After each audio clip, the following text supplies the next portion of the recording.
The doors made a noise, so I was like, I didn't do it. I was like, where's that WD-40? I know.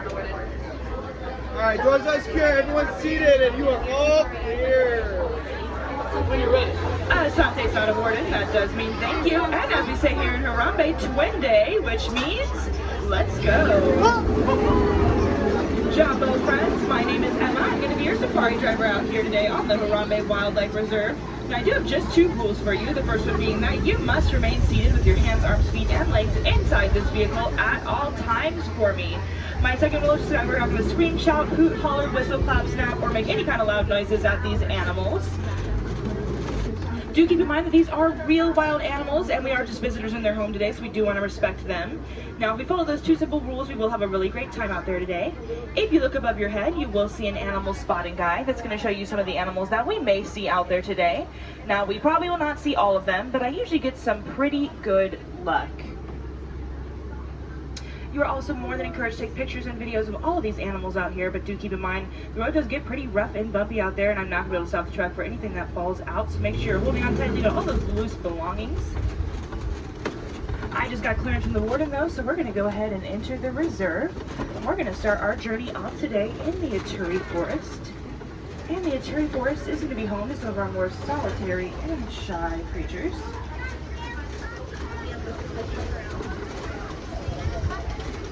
So keep your eyes peeled because they may be trying to hide. But I already see some creatures over here to the left. These are bongos. The orangish colored brown ones are bongos. And then the lighter tan colored ones are greater kudu. Now both of those animals have white stripes on their back they're going to use to help themselves camouflage. Over here to the right we do have 2 okapis hanging out as well. They have stripes on their legs that they're going to use to help themselves camouflage.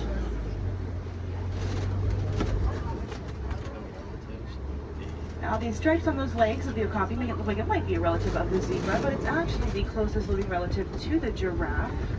They have a long prehensile tongue, just like the giraffe, that they're going to use to pull leaves off of the bushes and trees.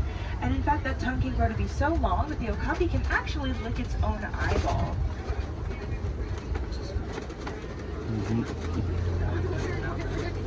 Over here on the hill to the right, there is a saddle-boat stork hanging out over here. Saddle-boat storks do get their name from that yellow saddle shape that sits up on its bill. That bird can grow to be about 5 feet tall, and it has a wingspan of about 9 feet, which is the width of the canopy above your head.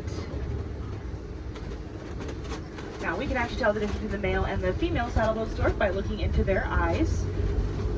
The female will have bright yellow colored eyes, whereas the male will have a darker brown, almost black colored eye. There's another one going to be over here to the left, so we'll see if this is a female or a male up ahead.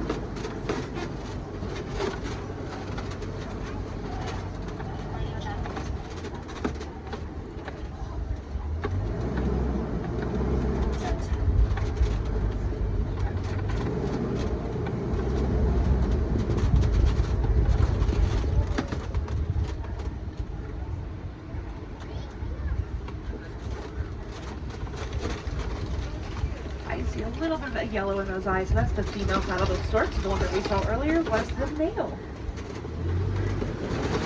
So we're going to go ahead and leave the Ituri Forest. We're going to enter into the Sapi River. And the Sapi River is going to be home to some of the more aquatic animals we have out here in our reserve. So you want to keep your eyes down towards the water because that's where they're going to be hanging out.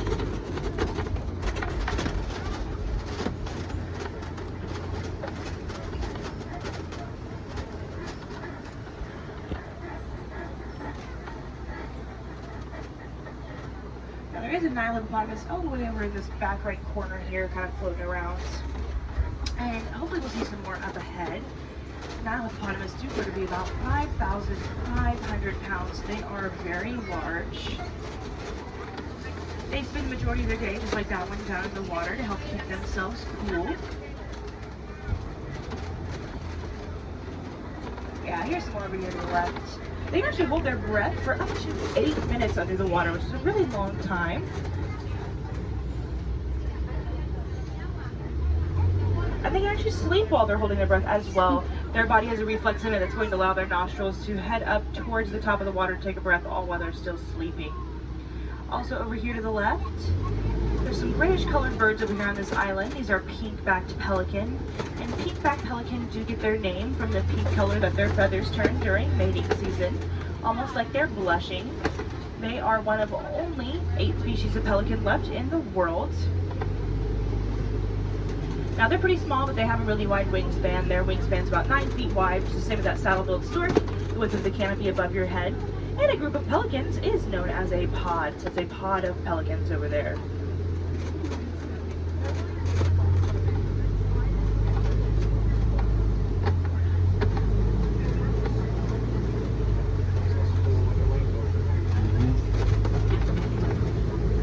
And there are some more hippos over here to the left as well, the very back. You kind of see their nostrils poking up. Now over here to the left, these are some Nile crocodiles down here. And Nile crocodiles will grow to be about as long as a giraffe is tall. It's about 16 feet long.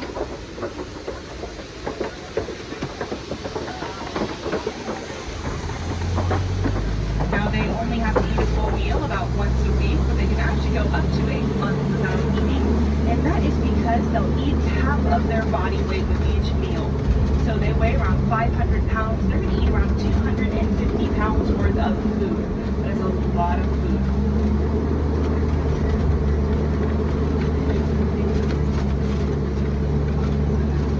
They also have the strongest bite of any animal we have out here in our reserve. They can bite down with up to 2,000 pounds of force. For reference, we as humans only bite down with around 100 pounds of force, so that's a huge bite. Now over here to the right, there's a really weird looking tree over here. Looks like it may have been planted upside down. That tree is right side up. That is the baobab tree. And the baobab tree is also known as the tree of life. The trunk of that tree can hold hundreds of thousands of gallons of water in it, and it will actually go leafless up to 9 months out of the year in order to conserve some of that water. In fact, the animals out here on the savannah know that tree so well that rhinos or elephants will actually pierce the horns or the trunks of that baobab trees or test their horns to let some of that water out if they're ever in an area of drought.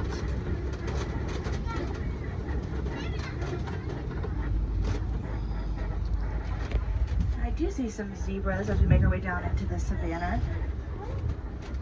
These are specifically Hartman's mountain zebras, we can tell, because if you look closely at their stomachs, which of course is kind of hard right now, but they're completely white underneath. Their black stripes will go all the way underneath. Now a group of zebras is known as a dazzle. So this is a dazzle of zebra over here. These Hartman's mountain zebras have really small hooves, which allow them to travel in mountainous regions.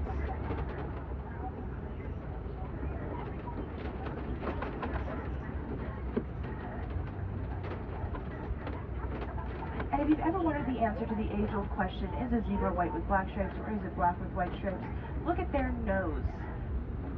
Of course, their noses are facing us, but as we make our way around, you'll see it a little bit better. If they have a black or a browner colored nose, that zebra's going to be black with white stripes. And if they have a white or a pinker colored nose, then that zebra will be white with black stripes.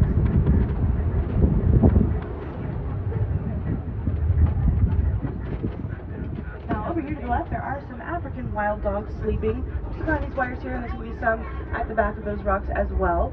Now, African wild dogs are also known as painted dogs. They get their name because of the way their coats look like they've been painted on. And each coat is going to be unique to each dog, so no two African wild dogs will have the same exact coat. Now, these are nothing like the dogs that you have at home. First of all, these dogs only have 4 toes, yours have 5. These are also Africa's most successful hunters because they hunt in packs. They catch their prey about 80 to 90% of the time, so it's a really huge success rate.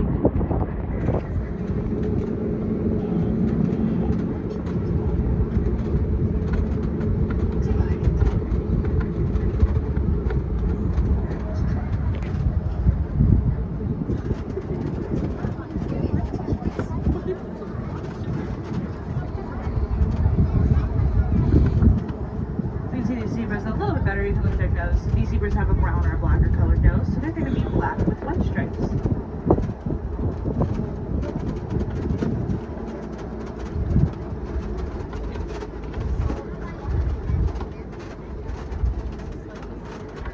And you might also notice there's some dirt mounds all around the savannah here.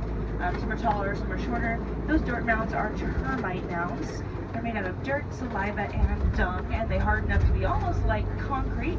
So a lot of the animals out here in the savannah will use them as a scratching post.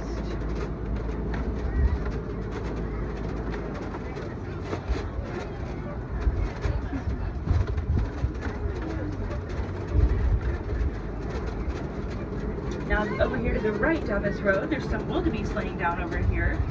And wildebeest do travel in some of the densest herds in the world. Their herds are up to 1.5 million, and their herds are in fact so dense that we as humans could stand on, or that's not what I meant to say. Their herds are so dense that they can be seen from space. So a group of wildebeest is known as an implausibility or a confusion. They also do migrate a lot. They migrate anywhere between 500 to 1,000 miles at a time. And since they're always on the move, when they give birth, their babies also have to be always on the move. So wildebeest babies are up and running only 15 minutes after birth. That's a super quick turnaround time. Over on this hill to the right as well, there's some springbok hanging out over here. Springbok could be compared to a s'more. You got the marshmallow bottom, chocolate in the middle, and the graham cracker on top. These are the smallest antelope we have out here on our reserve, but do not let their size fool you. They're actually within the top 10 fastest land mammals in the world. I believe they're number 3. And they can reach speeds anywhere between 50 to 55 miles per hour. So they are super, super fast.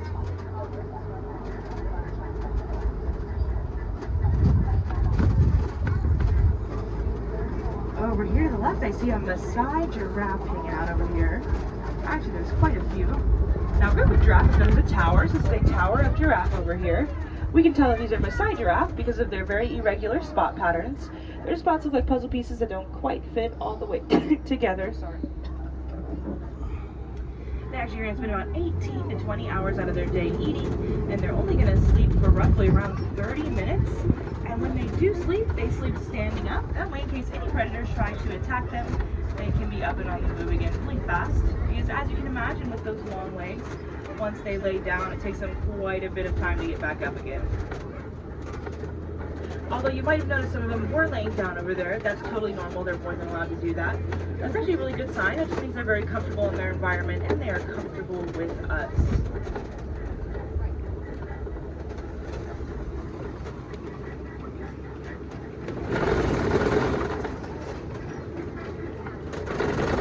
I do see an African elephant over here to the right. Of course, we can tell this is an African elephant because we are in fact in Africa right now. But also, if you look at its ears, their ears are shaped like the continent of Africa. They're also very large. Also over here to the left, we do have some mandrills hanging out over here. And mandrills are the largest monkeys in the world. They grow to be about 100 pounds. Now, the difference between a monkey and an ape is that a monkey does have a tail, an ape does not. Now, mandrills have very small tails. Their tails are only about 3 inches long. However, that's still a tail, so they are still monkeys.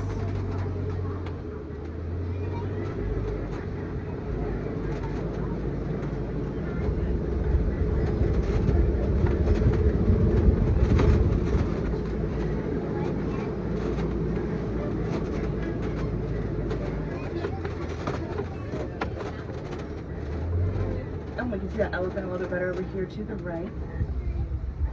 Now you're going to notice he's swapping his ears kind of back and forth. That's how he's going to regulate his body temperature and keep himself cool in the heat. And we can actually tell that that's a male elephant because when male elephants turn 14, they're actually going to break away from their herds and they're going to form their own bachelor herds. Or they're going to live solitary lives. So since that one is up on its own, it's pretty safe to assume that that is a male elephant. Now, we do a lot of research on all the animals we have out here on the reserve, and something that we learned about elephants is that they are in fact afraid of bees.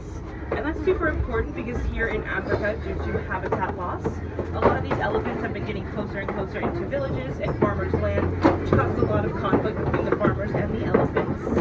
However, since we discovered that they're afraid of bees, we have been able to build beehive fences for these farmers to put up around their crops. It's going to keep the elephants away, but also give the farmers an added income of selling the honey from the bees. So really it's a win-win for both the farmers and the elephants. And a really ethical way for us to keep these elephants away from crops.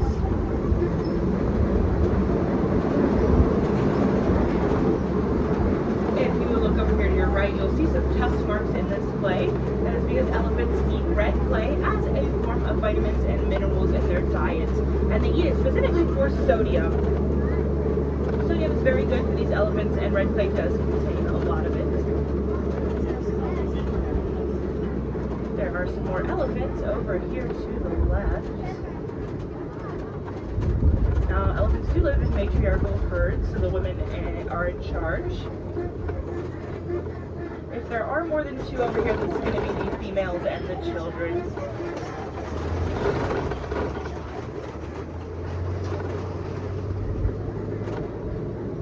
Yeah, these are going to be the women and the children.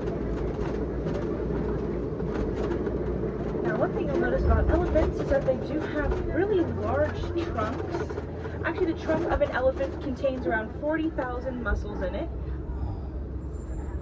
They use their trunks almost like a hand or a finger to eat food or drink water. Also, one of the things they use their trunks for is to fling dirt and sand up onto their backs, which is going to act like a natural form of sunscreen for them. So it's going to keep them from getting burned because they have very sensitive skin. And that sensitive skin is also why they really do not like bees. Bees here in Africa are far more aggressive than the bees over in America. They're more like wasps or hornets, so their sting does hurt really bad.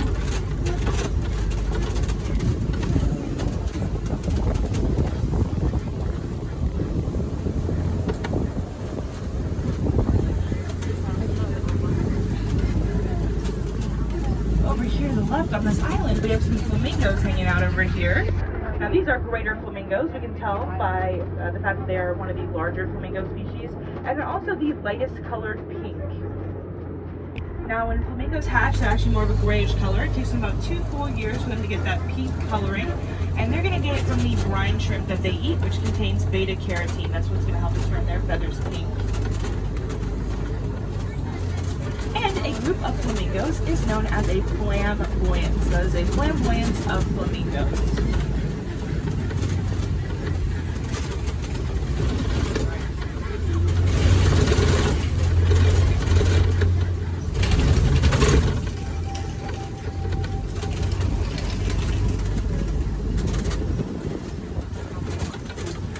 To your left, you will not see an animal. However, you will see a mud pit, and that mud pit is usually a pretty good sign of some white rhinos. White rhinos will roll around in that mud for the same reason that elephants fling dirt and sand up onto their backs. It will act as a natural form of sunscreen for them.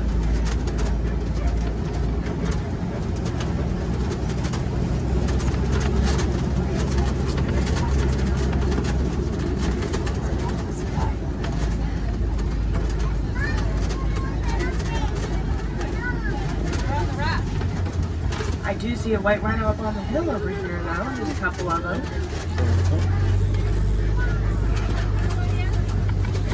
Now these white rhinos are pretty big. They grow to be about 5,000 pounds. Come on the hill to the right here.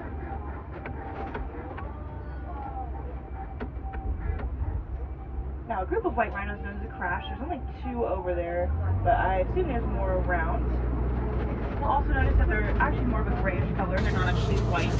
That's because they get their name from a mispronunciation of the word white in the Afrikaans language, which means wide, and that refers to their wide mouths. And up on the hill to the left here, there's a cheetah hanging out up there. Now, cheetahs are the fastest land mammals in the world. They'll travel speeds of up to 60 miles per hour, and they can hit that speed in 3 seconds, so super, super fast. However, they cannot hold it for very long, so cheetahs are easily chased off by other predators. But luckily, they have learned to adapt to this, so cheetahs are the only diurnal big cats, which means they're going to be awake during the day and they are going to sleep at night. Other big cats, like this lion up here, are nocturnal, so they're going to do all their hunting at night. They're going to sleep during the day. Now, these lions actually spend about 16 to 20 hours out of their day resting. Oh. That's okay, we're going to make our way a full circle around, so we'll see him again. Now, a group of lions is known as a pride. So we have a pride of lions here. Our pride here consists of 2 females and 1 male. Now we can tell the difference because the male is the one that has the mane, so that was the male lion that we just saw. Here's another white rhino over here to the right as well. females will not have mates. And within the lion pride, the females are going to be the ones that do all of the hunting, while the males stay back and take care of the cubs. A lion's eyesight actually gets about 5 times better at night. And their roar can be heard from up to 5 miles away, so super, super loud. They're going kind of back in. You kind of see the female down there in between the 2 rock formations.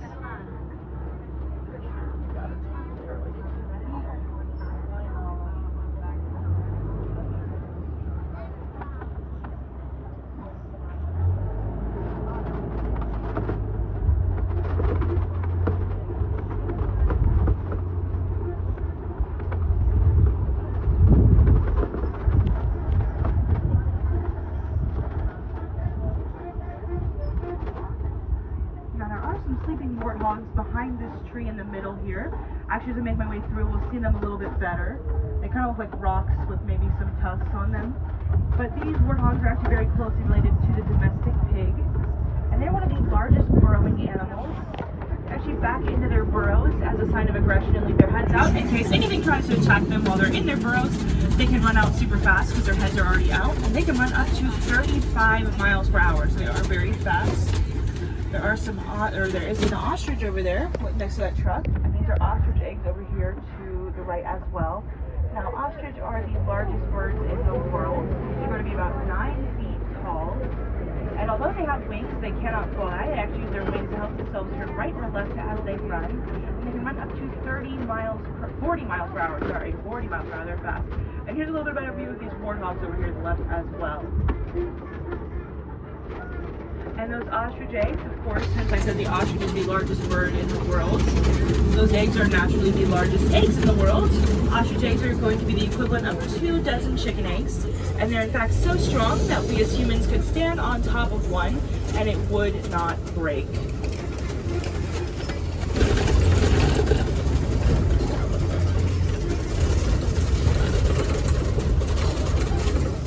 So we're now entering into Magadi Glen. And Magadi Glen is going to be home to the warden and his post. And his Nigerian dwarf goats. I see him hanging out over here on the porch. Now these Nigerian dwarf goats are one of the only domesticated animals we have out here on our reserve. Now the warden does take excellent care of these Nigerian dwarf goats. And in return, they're going to take excellent care of the warden. They like to keep his grass trimmed.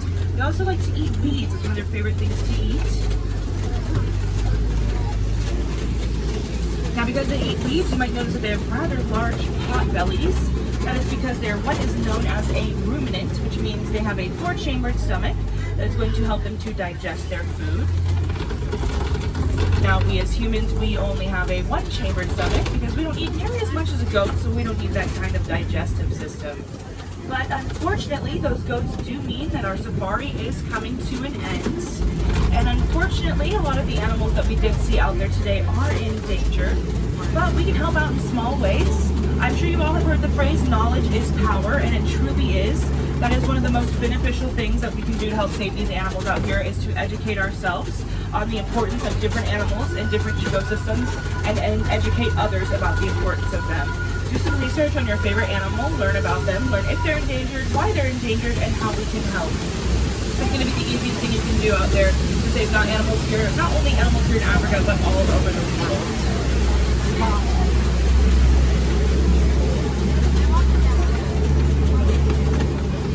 Now, if you were interested in checking out some more animals out here today, I highly recommend you may take a walk over to the Gorilla Falls Exploration Trail. It is right off the exit of this attraction. Once you get off the unload dock, you're going to turn right instead of left.